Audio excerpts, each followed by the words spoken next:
fighting out of the blue corner. Wearing blue trimmed with white, he weighs 147 pounds. In 1984, he captured Olympic gold, and now as a professional in 43 bouts, he has 40 victories, 17 by knockout, with 2 losses and 1 draw. There are many experts who believe, actually, that he has never lost a fight in the ring. And over most of the past decade, he has been considered pound for pound the best there is. Tonight, he plans to show the world he still is. From Norfolk, Virginia, ladies and gentlemen, here is the challenger and former 6-time world champion, Pernell Whitaker.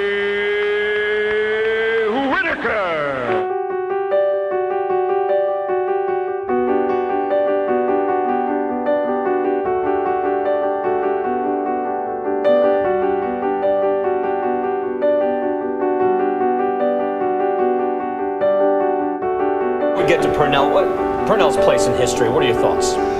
I thought he was one of the greatest, really, stylists I had ever seen. He was a fistic break dancer. Reminded me of Willie Pep. I mean, he had moves. You couldn't hit him in the backside with a handful of buckshot if you didn't want.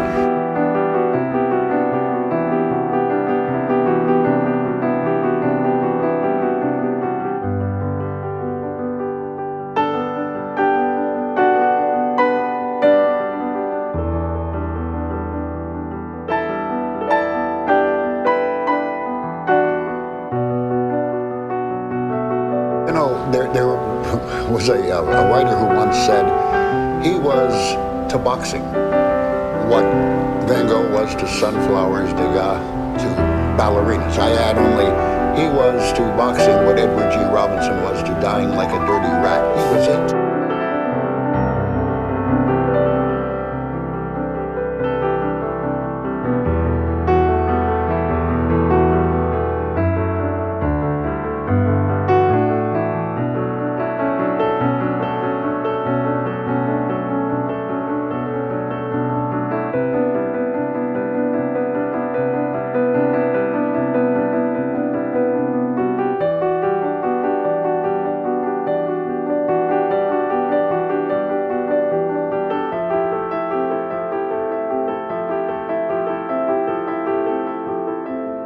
Once said, if I don't want God to hit me, he won't. And he almost was right. I saw him against Alfredo Lane. He spun around in the air and hit him. Hit him. I saw him against Roger Mayweather pull his pants down.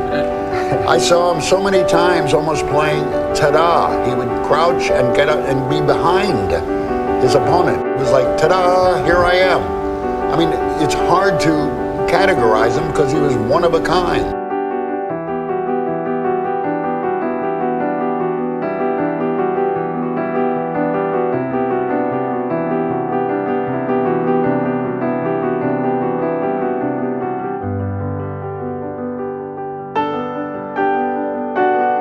And I did a public access show on boxing in high school and college called Max on Boxing starting in 1989. And the show might as well have been called the Pernell Whitaker Show. I talked about him probably more than any other subject. He was amazing to watch. And the crazy thing, guys, is as great as he was, I mean, if you talk to real boxing heads, who would have beaten Floyd Mayweather? Well, if they were both in their primes, Pernell Whitaker. You know, he was like that. One of the 3 greatest pure boxers who ever lived, the best pound-for-pound fighter in the world for about half a decade in the late 80s, early 90s.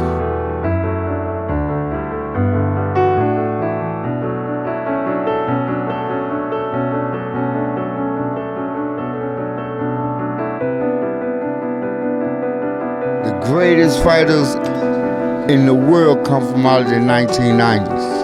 So that whole decade, you'll never get another decade like that of great fighters. And you can chase the money all you want to, but you still gotta get your ass in the gym and train. Everybody wanted to compete against the best, not cherry picking no fights and picking fights. You know you're supposed to win these fights. You want to get in there with the best fight. I think it's only fair to do that for the fans, people who watch you or subscribe to watching you or pay pay-per-view. The fans want to see the best fight the best, and I think they deserve to have that. There is no more Pernell. There will never be another Pernell Whitaker.